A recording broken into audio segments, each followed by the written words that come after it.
किरण खान और आप देख रहे हैं देसी टीवी यूएसए।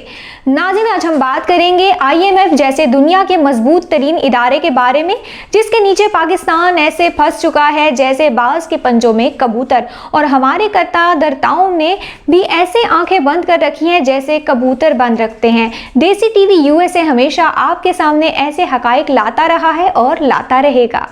पाकिस्तान ने अपने क़याम के कुछ ही अरसे बाद मुल्की मीशत को अपने पांव पर खड़ा करने की बजाय बैरूनी इमदाद पर इन्हिसार करना शुरू कर दिया था। इस वक्त दुनिया दो ब्लॉकों में तकसीम थी। पाकिस्तान मगरबी ब्लॉक में था जो सोवियत यूनियन के खिलाफ बरसरे पिकार था, और मगरब बिलखुसूस अमरीका पाकिस्तान के साथ अपने ताल्लुक को मजबूत से मजबूत तर बनाना चाहता था। चनाचा इब्तदा में पाकिस्तान को मिलने वाली इमदाद कर्जों की बजाय ग्रांट की शक्ल में होती थी। पाकिस्तान को जब ये बैरूनी इमदाद मिलना शुरू हुई तो यहाँ के कर्ताधर्ताओं को पैसे लेने की आदत पड़ गई। खुद इन्हिसारी की बजाय हरीस और लालची नजरों ने बैरूनी पैसे पर नजरें जमा ली। 1955 से 1960 के पहले 5 साला मंसूबे के दौरान पाकिस्तान को मिलने वाली ग्रांट्स टोटल इमदाद का 80% थी, जबकि बाकी का 20% कर्जों की शक्ल में था। ताहम जूं जूं वक्त गुजरता गया, ग्रांट की शक्ल में इमदाद का तनासब कम होता गया और पाकिस्तान को मिलने वाली इमदाद में कर्जों का तनासब बढ़ता गया। यहाँ तक कि 90 की दहाई में ये तनासब 10 से 20% के दरमियान रह गया, और वक्त गुजरने के साथ साथ कर्जों की शराइत में भी सख्ती आती गई, जो कि इब्तदा में इंतहाई नर्म थी, यानी प्यार से पहले जाल में फंसाया गया और फिर आहिस्ता आहिस्ता शिकंजा सख्त कर दिया गया। पाकिस्तान को आईएमएफ की जानिब से पहला कर्जा साबिक सदर सिकंदर मिर्जा के दौर में $25,000 का मिला। 1965 की पाक भारत जंग से कुछ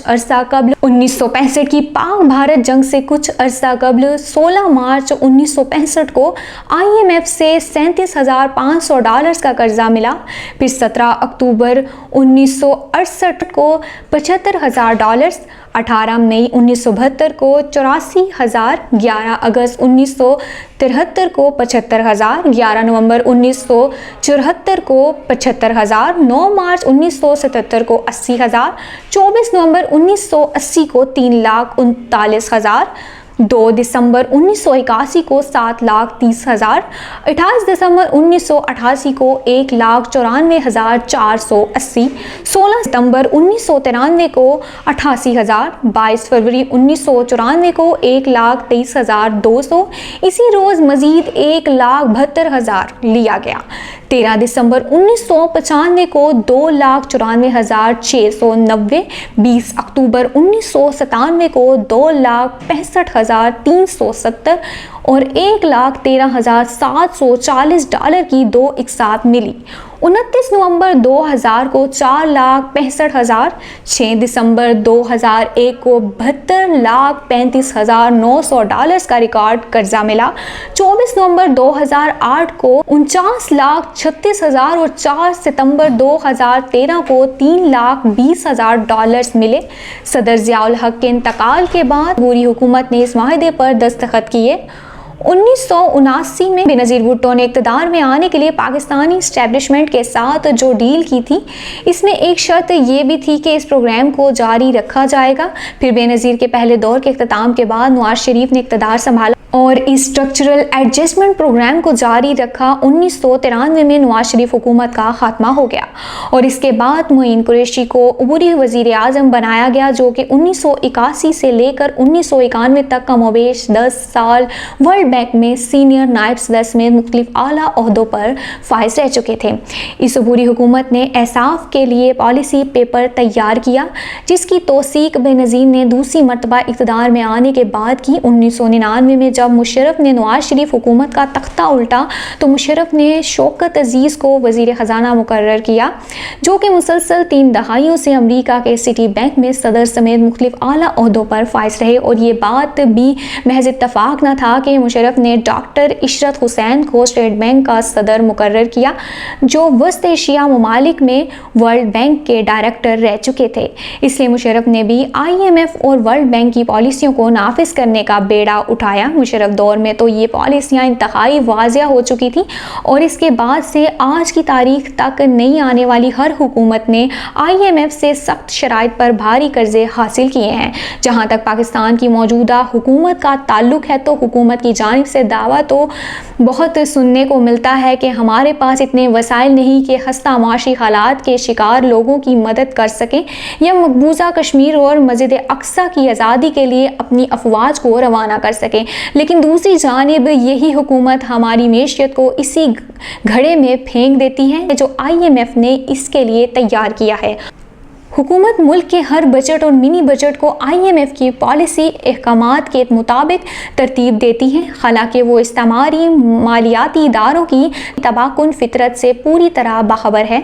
इक़्तिदार में आने से कबल बरतानवी अखबार दी गार्डियन को 18 सितंबर 2011 को दिए जाने वाले एक इंटरव्यू में इमरान खान साहब ने बहुत पुरजोर अंदाज में ख़बरदार किया था, हर वो मुल्क जिसके मुतल्लिक मैं जानता हूँ कि इसने IMF या आलमी बैंक का कर्ज़ों का प्रोग्राम हासिल किया, इसने गरीब को मज़ीद गरीब और अमीर को मज़ीद अमीर ही किया। लेकिन इसके बावजूद IMF के कम्युनिकेशन डिपार्टमेंट ने 21 मई 2021 को इस बात की तस्दीक की है कि पाकिस्तान के लिए IMF का प्रोग्राम अभी भी जारी व सारी है। इन्होंने कहा, पाकिस्तान के लिए तोसी फ़ंड की सहूलत जो कोरोना बहरान से मुतासिर होने से पहले मौजूद थी, वो अब भी मौसर है। लिहाजा एक तरफ तो दावा इस बात का किया जाता है कि मैशियत ट्रैक ऑफ पोजीशन में आ चुकी है, जबकि दूसरी जानिब असल ये बात सामने आती है कि मैशियत का जहाज़ अभी भी रनवे पर खड़ा जंग आलूद हो रहा है। हम कभी भी अपनी बहाली और माशी ज़ीबो खाली का खात्मा होता नहीं देख सकेंगे, चाहे कोई भी हुकूमत में आ जाए, क्योंकि सरमायादाराना निज़ाम इस वक्त राइज है, हमें हमेशा IMF की तबाकुन पॉलिसियों से मुंसलिक किए रखता है। IMF की बेड़ियां इस बात को यकीनी बनाती हैं कि पाकिस्तान कर्ज़ों में डूबता चला जाए और इन कर्ज़ों पर सूद जमा होता जाए और फिर वो कर्ज़े इस हद तक बढ़ जाएं कि महसूलात का बड़ा हिस्सा सिर्फ इस जमा शुदा सूद की अदायगी पर ही खर्च हो जाए। IMF की बेड़ियां इस बात को यकीनी बनाती हैं कि पाकिस्तान की माशी सरगर्मियों का गला घोंट कर और अवामी मुफादात पर खर्चे रोक कर अमरीकी डॉलर के इस्तेहकाम को यकीनी बनाया जाए।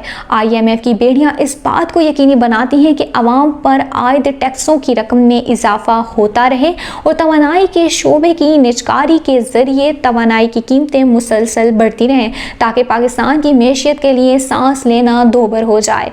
और IMF की बेड़ियां इस बात को यकीनी बनाती हैं कि पाकिस्तान की सन्नत जांबल्ब रहे, ताकि वो मगरबी मैशियतों के लिए सस्ती अशिया बनाकर बरामद करती रहे, जैसा कि खेलों का सामान और कपड़े वगैरह, जबकि हमारी मैशियत हमेशा महंगी मगरबी दरामदात की मोहताज रही, जैसा कि ज़री और टेक्सटाइल, मशीनरी और इलेक्ट्रॉनिक्स वगैरह।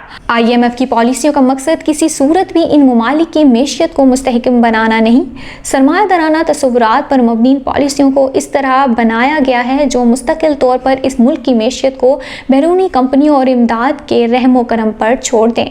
चूँकि IMF की पॉलिसियों का ताल्लुक पैसे की कदर, सरमायाकारी, बजट साजी, मुल्की मैशियत का कोई हिस्सा इनकी इज्जत से महफूज नहीं रह पाया। लिहाजा IMF से कर्जे हासिल करना या इसके स्ट्रक्चरल एडजस्टमेंट प्रोग्राम्स में दाखिल होना सिरे से मसले का हल ही नहीं।